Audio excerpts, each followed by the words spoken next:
Oh, baya.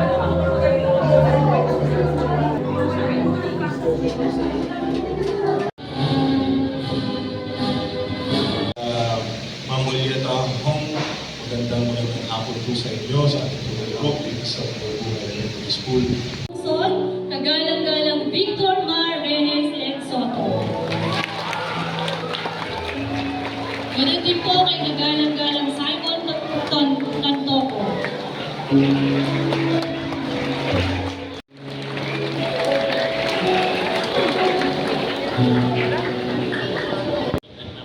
I-share ko na lang po yung mensahe ko para dire-diretso na po ang inyong programa. Pasensya na dun sa mga nakatayo na ha. O sa mga graduates natin, masaya po ba kayo ngayong hapon na ito? Mukhang masaya na. Pero alam nyo, kung ang ating mga teachers, congratulations din sa ating mga guro. Yung iba alam na, pero marami pang hindi nakakaalam kung anong ibig sabihin yan. Yung nakasulat sa baybayin, ang pagkakabasa niyan ay tama po, pag-asa. Tama yan. Yes, tama, pag-asa. Sa wikang Ingles, hope. Pero hindi lang po yan yung nakalagay sa supply ninyo. Meron pa, una, yung seal o sagisag.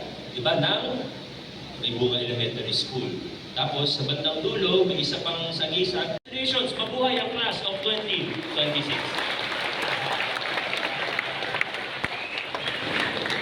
Maraming salamat po, kagalang-galang Victor Mar Reyes and Soto. Isa-isip natin na kayo ay graduate ng May Bunga Elementary School at nang dahil sa inyo ay umaagos ang pag-asa release over iyo upang iabot ang katunayan sa pagkat-film.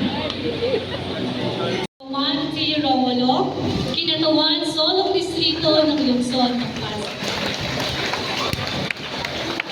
Wala na, lato na Sarah. Nais rin po namin marinig ang kanyang mensahe sa ating mga nagsipagtapos at sa mga magulang. Muli, kagalang-galang Roman T. Romulo, Kinatawan, Solong Distrito ng Galing sa harap, tumindig rin yung isang estudyante, siya kasi yung valedictorian, at pumunta siya sa ikablado yung umakit rin siya.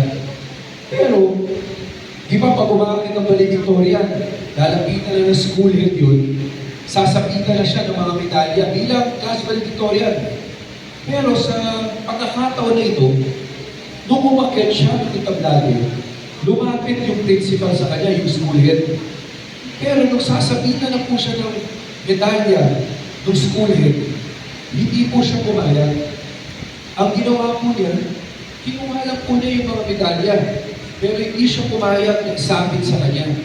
Pagkakuha po niya ng mga medalya, meron din podium katulad dito nakatabi. Pumunta siya sa podium, lahat ng medalya binigay sa kanya bilang valedictorian, iniwan niya sa podium. Tapos dali-dali bumaba na lang siya ng tablato, hindi na lang siya nagsalita. So nung nasa gitna na yung tablato yung nanay at tatay niya, pumunta siya sa podium, kinuha niya yung mga medalya at iniwan niya doon. Tapos isa-isa, sinabi niya sa nanay at tatay niya. Tapos bumalik siya sa podium, kinuha na niya yung mikropono. Sabi niya sa kanya mga fellow graduates, tricycle driver ng poda natin dito sa ating barangay. Pero kahit may sakit siya, kahit walang pasok, kahit na pagod siya, tuloy-tuloy siya ng pabiyahe. Magulang. Sa mga teachers po na nandito, ibigyan ko na lang po ito. A few years ago po, nag-attend rin ako ng graduation. Dr. Roma, Dr. Rolando C. Julian, Ginang Colgeta T. Ho, Ginang Fefa Talbot, upang iabot ang katunayan sa may karangan. Ang tagumpay ay hindi dahil sa swerte lamang, kundi dahil sa sipag, tiyaga at determinasyon.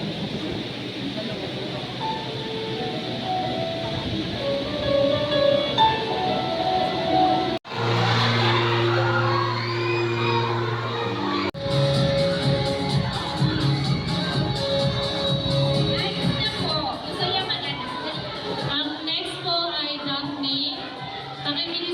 klase at kabilang ko na sa